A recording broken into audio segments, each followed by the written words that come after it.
They didn't attack you from the front. They smiled. They laughed with you. They sat next to you and listened. You felt it, didn't you? Something was off. Because when you start rising, when your mindset sharpens, when your presence becomes heavier, they don't send enemies. They send spies. Someone inside your inner circle was planted to watch you fall, to report your weaknesses, to wait for the moment you break. But here's the twist they never expected. That spy just became your biggest defender, not by force, not by manipulation, by your growth. Let me explain. They didn't put a spy near you by accident. This wasn't random, and it definitely wasn't personal in the way most people think. No one wastes energy watching someone who is going nowhere. People only monitor what has the potential to disrupt their comfort, their hierarchy, or their control.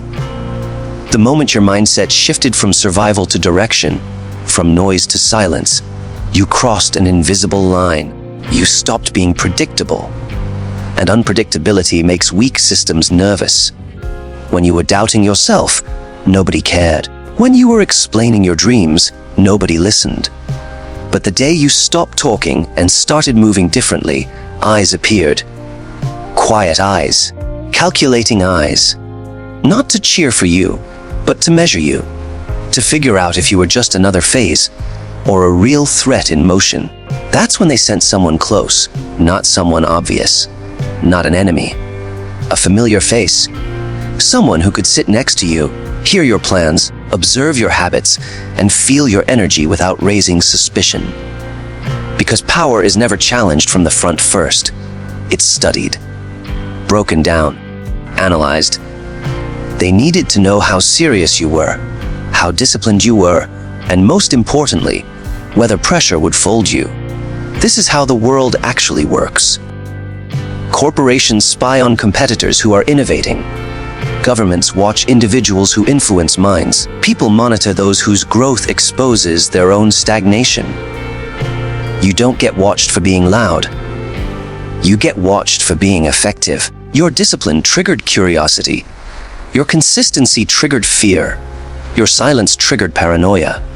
Because silence means control, and control is dangerous to people who survive on chaos and reaction. They couldn't read you anymore. They couldn't predict your next move. And when people can't predict you, they try to place themselves closer to you. So understand this clearly. The presence of a spy in your inner circle is confirmation that you are evolving. It's evidence that your energy has shifted. No one infiltrates weakness. They exploit it openly. Infiltration is reserved for strength that hasn't fully revealed itself yet. And here's the part most people miss. The spy isn't always sent by someone else.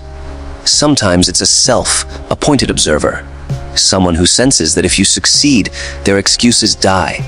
If you rise, their comfort collapses. So they watch. They wait. They hope you slip. But the very act of being watched means you're already ahead. You've become a variable they can't ignore. A possibility they can't dismiss. A future they're unsure how to control. That's the cost of potential. When you start becoming more than you were yesterday, you invite attention. Not applause, attention. And attention, when you understand it, is not a threat. It's a signal that you're no longer invisible. You didn't defeat the spy by calling them out. You didn't expose them, embarrass them, or create drama around their presence. That's what most people do when they sense betrayal. They react emotionally, and in doing so, they reveal more of themselves than the traitor ever could. You chose a different path. You withdrew access, quietly, strategically, without announcement. And that decision changed the entire power dynamic. When you stopped reacting, the flow of information died.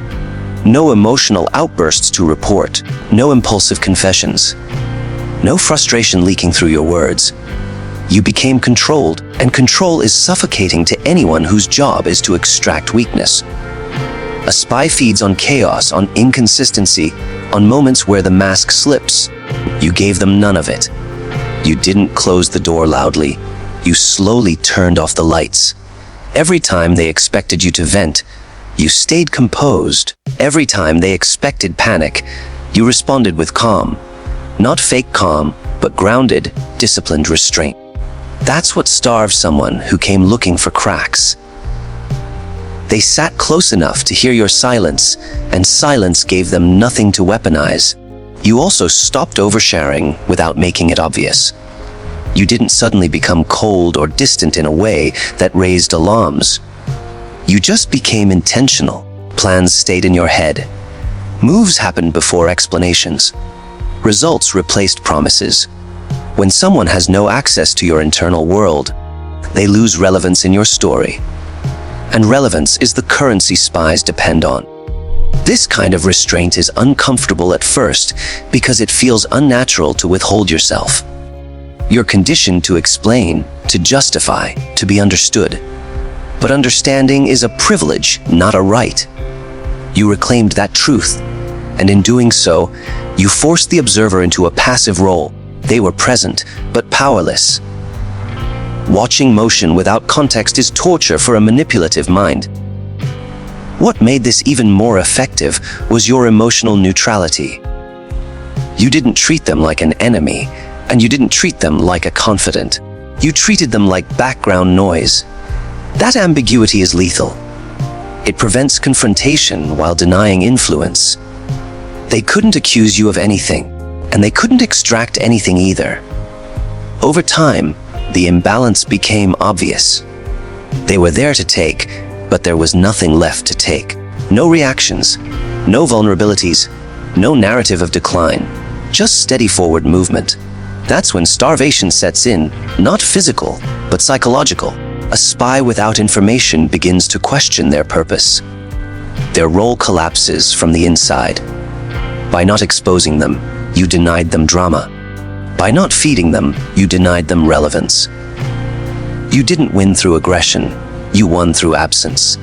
And absence, when applied with discipline, is one of the most dominant forms of control there is.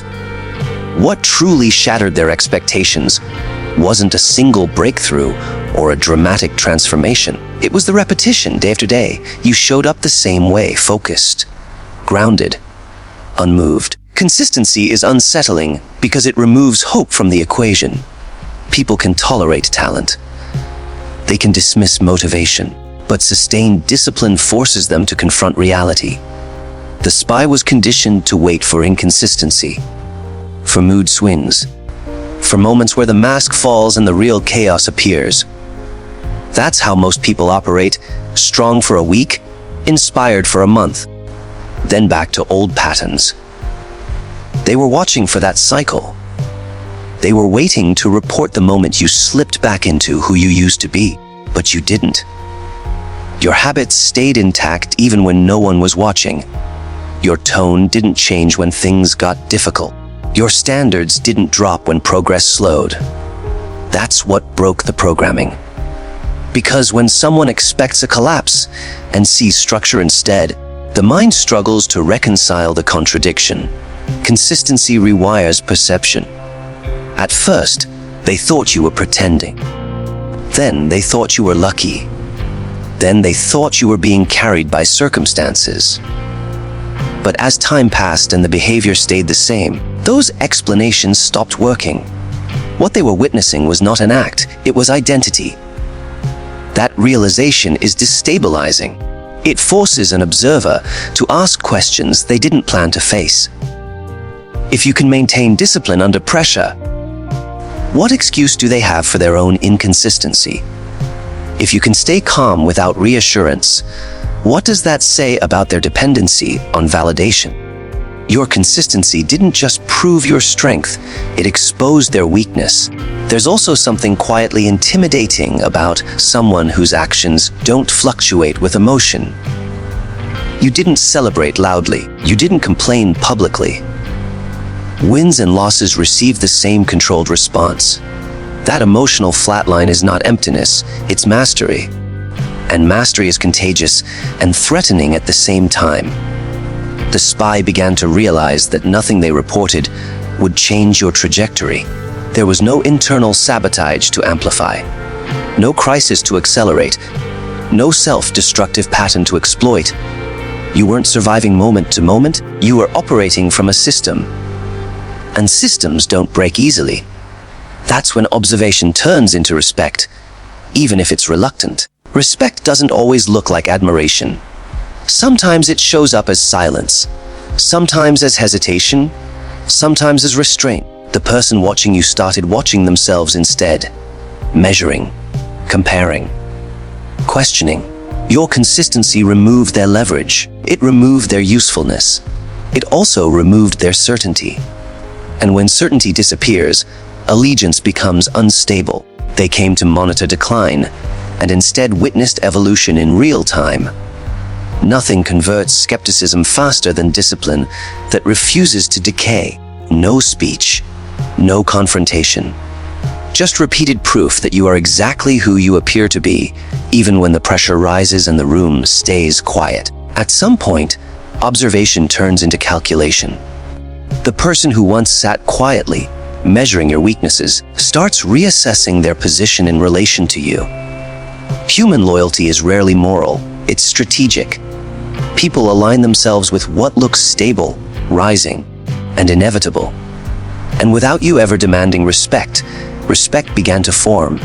You never tried to win them over. You didn't overperform for approval or soften yourself to appear likable.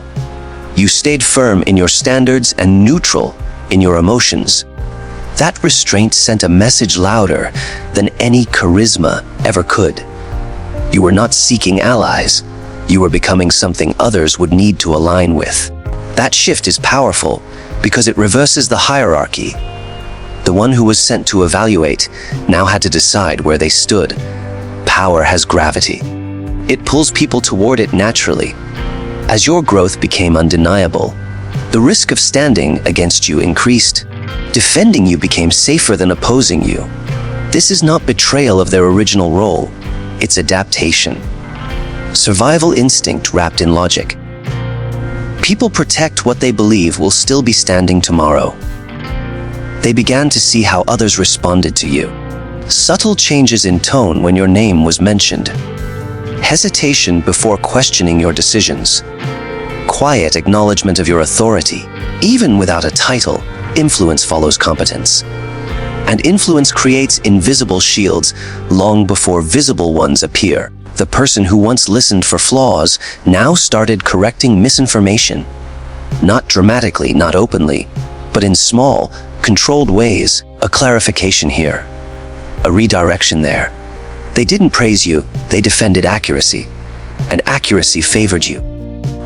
That's how allegiance shifts without announcement. What's important is that you never rewarded this change. You didn't acknowledge it. You didn't test it. You didn't lean on it. By remaining indifferent, you preserved your leverage. Dependence weakens authority. Indifference strengthens it. They weren't defending you because you needed it. They were doing it because it made sense. This is where most people fail. They rush to trust once they sense loyalty. You didn't. You allowed the protection to exist without validating it. That forced consistency on their end. If they were going to stand in front of you, it had to be genuine, because there was no reward attached. Over time, the role reversed completely. Attacking you now meant attacking their own judgment. Discrediting you meant admitting they misread you from the start. So they doubled down on defense. Not out of affection, but out of alignment. You didn't turn an enemy into a friend. You turned a threat into insulation. Someone who absorbs impact before it reaches you. Someone who understands the cost of opposing you better than anyone else in the room. And the most dangerous part, you did it without ever asking, demanding, or explaining. Your presence alone made loyalty the logical choice. What separates the average from the unstoppable is the ability to operate without emotion. You didn't let anger dictate your moves. You didn't let suspicion cloud your judgment. You didn't chase revenge or demand justice. Instead, you focused on becoming untouchable. That is the quiet power that transforms situations, people, and even enemies themselves. When you operate from strategy instead of emotion, everything else falls into place almost effortlessly. Most people move with reaction. They respond to slights, gossip, betrayals, and provocations. Their energy fluctuates with every insult, every lie, every challenge. That makes them predictable. That makes them manipulable. You, on the other hand, created a system of detachment. You decided that nothing external could destabilize your progress. That self-control became your strongest weapon, and the spy noticed. Everything they were trained to exploit, your weaknesses, your reactions, your habits, was no longer accessible. By moving without emotion, you created a scenario where actions spoke louder than words. Every decision, every move, every silent response became proof of strength. You didn't need to confront anyone to assert dominance. You didn't need to explain yourself to justify your choices. That level of control reprograms observers because it rewrites the rules of engagement. People expect volatility. They expect humans to bend to fear, greed, or desire. When you refuse to bend, you disrupt the pattern they were counting on. The spy, initially positioned to exploit you, now witnessed something unexpected: stability under pressure, clarity under chaos, and unwavering progress despite the world's attempts to destabilize you. This consistent neutrality forced them to recalibrate their thinking. The very presence of a threat they could not manipulate became a mirror, reflecting their own limitations and forcing them to adapt. You didn't turn them through persuasion, you turned them through inevitability. When you refuse to operate emotionally, enemies start defending you. Not because they feel indebted, but because it becomes irrational to oppose someone whose trajectory is undeniable. They see the futility of interference. Your growth and control make opposition illogical. They realize that any attempt to harm you risks exposing themselves, their own weaknesses, and their lack of judgment. Suddenly, protecting you becomes the path of least resistance, and, in many ways, the only intelligent option. This is the ultimate advantage of emotional detachment. You don't have to control people, manipulate loyalty, or stage interventions. Your presence, your discipline, and your untouchable mindset do it for you. The world moves around you, reactions, betrayals, and chaos unfold, and yet you remain a constant. You become a system, a force that aligns or neutralizes the surrounding environment without direct confrontation.